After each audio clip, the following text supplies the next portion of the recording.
Hello students, today we will study about the National Knowledge Commission, राष्ट्रीय ज्ञान आयोग 2005 से 2009 towards a knowledge based society.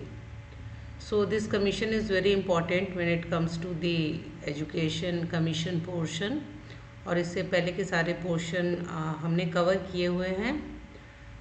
तो हम आज राष्ट्रीय ज्ञान आयोग को विस्तार में देखेंगे कि क्या है और क्या बैकग्राउंड था।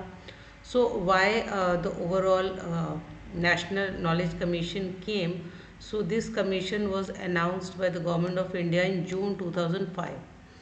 अब ये जो कमीशन है, चूँकि इस्टेब्लिशमेंट 2005 में हुआ, रिपोर्ट सबमिट 2009 में हुई, तो कहीं कहीं ये आयोग 2005 के नाम से भी पूछ लिया जाता है, कहीं कहीं 2009 के नाम से भी पूछ लिया जाता है। So overall the commission is one. So this commission was announced by the government of India in June 2005। Basically ये एक हाई लेवल एडवाइजरी बॉडी थी to the prime minister, and that time prime minister was doctor Manmohan Singh. The objective overall of this National Knowledge Commission was to transform India into a knowledge-based society. तो भारत को एक knowledge based society बनाना overall purpose था, overall objectives था NKC का, that is national knowledge commission. And the report was submitted from 2006 to 2009. So between 2006 to 2009 to 6 to 9. So the commission has submitted the report. Coming to the chairman and the members of the commission, तो chairman जो थे इस commission के थे doctor Sam Pitroda, also known as the pioneer of India's telecom revolution. The vice chairperson of the commission was doctor P.M. Bhargava. इसके अलावा और भी members थे जिसमें professor Deepak Nayar, doctor Jayanti Ghosh, doctor Ashok Ganguly, doctor Pratap Bhanu Mehta etcetera, and secretariat, cabinet secretariat, government of India. Other officials were also included in the whole committee. Then is the objectives. किन उद्देश्यों के साथ जो है राष्ट्रीय ज्ञान आयोग की स्थापना की गई थी. So the first is to build a vibrant knowledge oriented society. So because India जो है कि नॉलेज की लेगेसी बहुत डाइवर्स है and it's very old, traditionally भी बहुत ओल्ड है. सो एक वाइब्रेंट नॉलेज ओरिएंटेड सोसाइटी बनाना जो है ये प्रथम उद्देश्य था इस कमीशन का. दूसरा, to ensure universal access to quality education. जो क्वालिटी एजुकेशन सबको मिलनी चाहिए irrespective of any kind of discrimination. तो बिना किसी भेदभाव के सभी को समान अवसर मिले शिक्षा प्राप्ति का एक उद्देश्य तो ये था. फिर क्या था, promote innovation, research and creativity. किसी भी राष्ट्र के निर्माण में, डेवलपमेंट के लिए इनोवेशन, रिसर्च, डेवलपमेंट, क्रिएटिविटी, इन सारी पैरामीटर्स को प्रमोट करना बहुत ज़रूरी होता है, तो इस पर भी फोकस किया. Then bridge the knowledge divide between rural and urban India through network, through ICT, through internet. तो इस डिजिटल डिवाइड को भी जो है ब्रिज करने की बात इसमें की गई कमीशन की रिपोर्ट में. Then strengthening life long learning and ICT integration. So जो जीवन पर्यंत शिक्षा अधिगम का कॉन्सेप्ट है और उसमें किस तरह से ICT को हम इंटीग्रेट कर सकते हैं ओवरऑल, ये भी जो है ऑब्जेक्टिव्स में जो है इंक्लूड किया गया. अब सबसे इम्पॉर्टेंट जो राष्ट्रीय ज्ञान आयोग से पूछ लिया जाता है या जिस बात पे चर्चा की जाती है, that is the 5 areas of knowledge. तो कौन सी 5 एरिया ऑफ नॉलेज है जो राष्ट्रीय ज्ञान आयोग ने बताई थी. So the first one is the access to knowledge, ठीक है. दूसरा है कॉन्सेप्ट ऑफ नॉलेज. तीसरा क्रिएशन ऑफ नॉलेज. चौथा application of knowledge. And fifth is delivery of services. इसको हम एक एक करके देखेंगे ये क्या है, बट ये 5 जो एरियाज़ हैं ये इस कमीशन की सबसे इम्पॉर्टेंट जो है वो रिकमेंडेशन भी है और उसका पिलर भी है. Coming to the access to knowledge, what does it mean, यानी ज्ञान तक पहुंच. तो it focus on the literacy, library, language translation and digital access. किस तरह से हम डिजिटल एक्सेस को बढ़ा के नॉलेज को सभी तक पहुंचा सकते हैं। Libraries, online libraries, language translation, literacy, digital access, इन पे फोकस करने की बात कही गई। Then promotion of OER, that is the open educational resources, इसको हम कैसे प्रमोट करेंगे, इसके थ्रू किस तरह से हम जो सेल्फ लर्निंग मटेरियल है, ई कंटेंट है, वो मासेस तक पहुंचाया जाएगा। Strengthening right to education and e governance for easy access, तो जो शिक्षा का अधिकार है और जो ई गवर्नेंस है इसे स्ट्रेंथ करना। And then expanding the broadband and the digital network to the rural areas. क्योंकि हम एक्सेस की बात कर रहे हैं, so access is only possible जब हमारे पास उसके लिए संसाधन होगा in the form of internet, broadband, digital network. So all these things are included in the access to knowledge, that how students are going to access the knowledge. Then is the knowledge concept. Understanding the knowledge as a national resource. So concept जो है वो ज्ञान का संप्रत्यय जो है वो किस तरह से समझा जाएगा, कैसे स्टूडेंट्स में क्रिटिकल थिंकिंग डेवलप की जाएगी, एनालिटिकल स्किल डेवलप की जाएगी शिक्षा के माध्यम से, किस तरह से एनकरेज किया जाएगा इंटरडिसिप्लिनरी लर्निंग को या नॉलेज शेयरिंग को. So these all things come under the concept of knowledge. Then is creation of knowledge. After understanding the knowledge then is how we are going to create the knowledge. ज्ञान का सृजन कैसे करना है, इसके लिए promotion of research and innovation culture in the country. देश में शोध का या नवाचार की जो संस्कृति है उसका विकास करना होगा. Establish national science and social science foundation, इसके इस्टेब्लिशमेंट की भी बात की गई for the creation of knowledge for promoting research. Then encouraging collaboration between university, industries and research lab. क्योंकि हमारे देश में यूनिवर्सिटीज़ में, इंडस्ट्रीज़ में, रिसर्च में किसी तरह का कोलैबोरेशन नहीं है. There is not any kind of synchronization. So for creation of knowledge there must be collaboration between these institutes. And then strengthening the IPR, that is the intellectual property right protection, जिसके through आप जो भी knowledge create करते हैं उसे आप acknowledge कर सकते हैं कि कोई उसको कॉपी नहीं कर सकता, कोई उसको जो है मिसयूज़ नहीं कर सकता किसी तरीके से. तो IPR प्रोटेक्शन की बात भी क्रिएशन ऑफ नॉलेज में इंक्लूड की गई. Coming to application of knowledge. Once the knowledge is created then how we are going to apply this knowledge. तो नॉलेज को अप्लाई कैसे करेंगे. So we will apply the knowledge in different sectors, health, agriculture, governance and industry. Along with that how we are going to manage the ICT को कैसे management में use करेंगे, legal studies में, medical education में हम ICT को कैसे integrate करेंगे, that is also the application of knowledge. Then promotion of the innovation driven development, कैसे हम इनोवेशन को प्रमोट करेंगे राष्ट्र के विकास के लिए, that is application of the knowledge. Last is the delivery of services, या इसको कहीं कहीं आपको नॉलेज सर्विसेज भी लिखा मिल जाएगा. So how we are going to develop different portals and health information network for the public access. So these are the service, कि हम सर्विस कैसे प्रोवाइड करेंगे. Then public service delivery through technology. So technology के माध्यम से हमें public तक अपनी सर्विसेज की डिलीवरी करना है, एफिशिएंटली उसको इंश्योर करना है. और हमें एक फ्रेमवर्क बनाना है which will be public funded research. Public funded research के लिए एक फ्रेमवर्क बनाना है और इस तरीके से डिलीवरी ऑफ सर्विसेज में इन बातों को जो है वो इंक्लूड किया गया है. Coming to the highlights of the recommendation 2006. तो 2 रिकमेंडेशन दिखती है. 2006 में जिसका ओवरऑल जो फोकस है वो है on the foundation for a knowledge based society. इसके अलावा हाइलाइट्स ऑफ 2007 भी है रिकमेंडेशन की, वो हम आगे देखेंगे.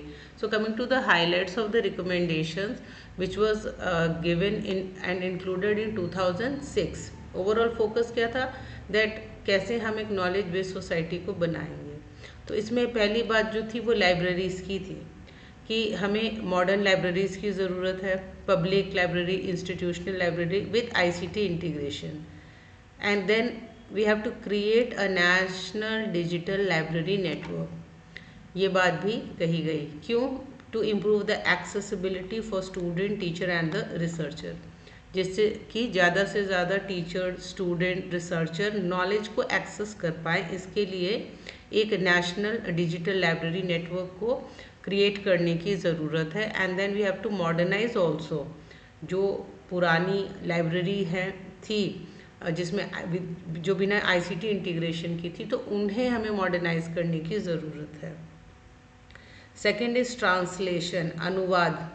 किस तरह से बुक्स का ट्रांसलेशन होगा, एजुकेशनल मटेरियल्स को ट्रांसलेटेड किया जाएगा into various Indian languages, which is very important, है ना। कैसे हम एक नेशनल ट्रांसलेशन मिशन को क्रिएट करेंगे जिससे कि हम नॉलेज को वाइडली शेयर कर सके, क्योंकि इंडिया बहुत डाइवर्स कंट्री है और रीजनल लैंग्वेजेस हमारी बहुत सारी हैं।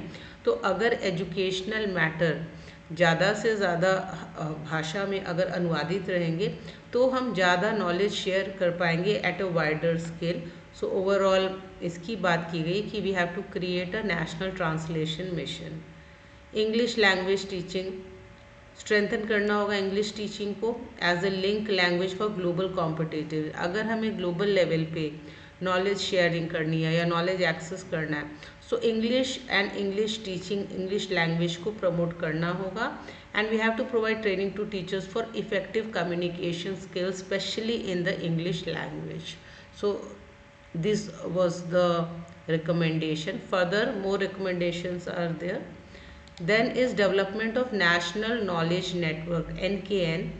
So to develop a high speed digital network to connect university, research institution and libraries. तो एक high speed digital network connect करने की, डेवलप करने की बात की, जो कि यूनिवर्सिटी, रिसर्च इंस्टीट्यूशंस और लाइब्रेरी को जो है वो कनेक्ट करेगा। Then encourage knowledge sharing and collaboration across India.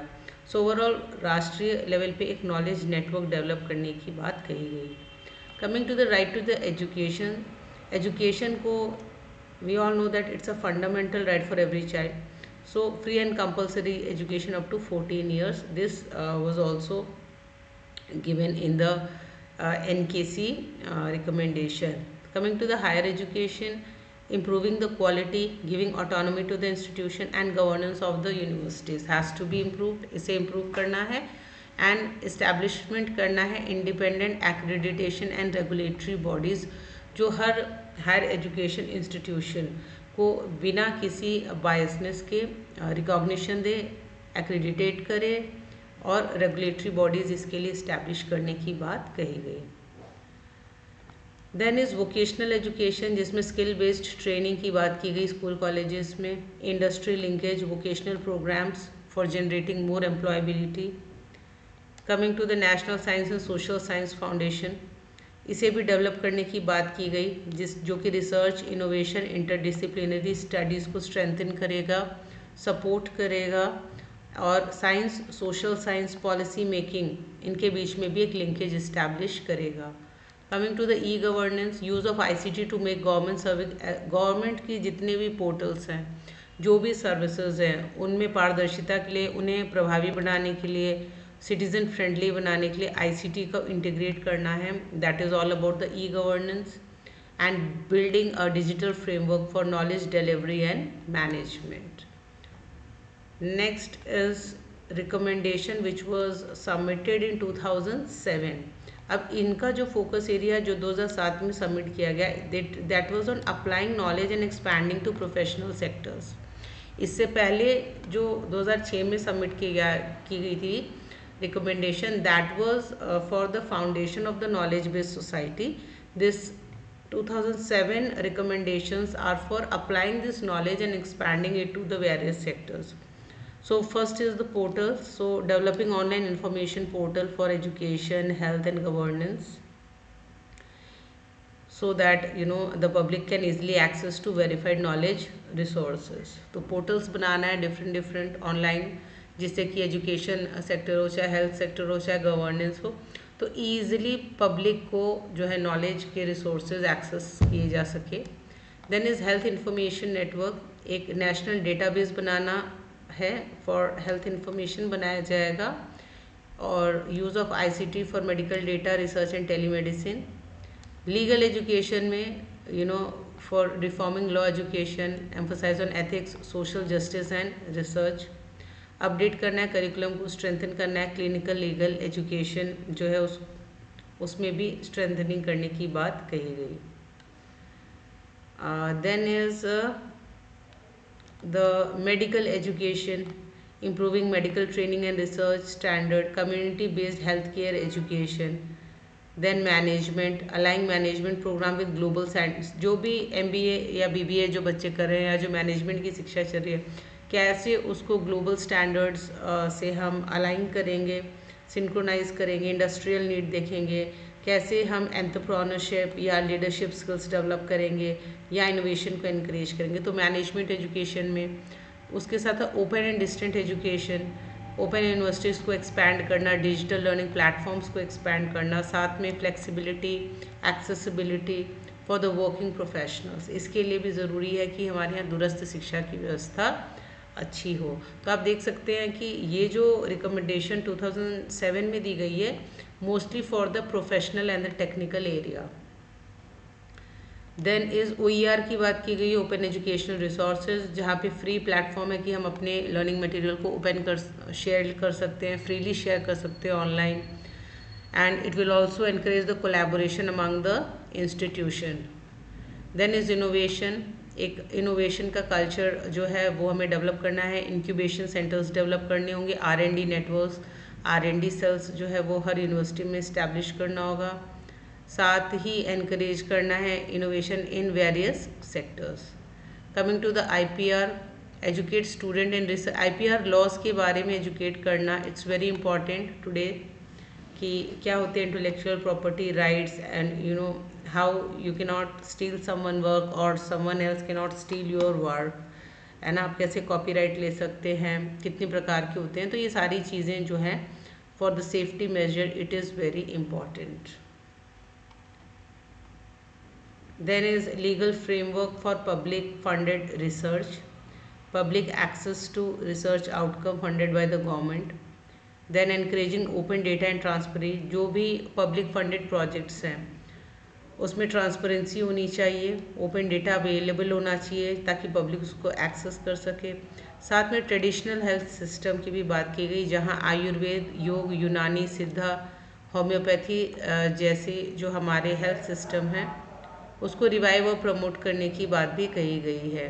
साथ में ट्रेडिशनल मेडिसिन को मॉडर्न हेल्थ केयर के साथ भी जो है वो इंटीग्रेट करने की बात की गई है।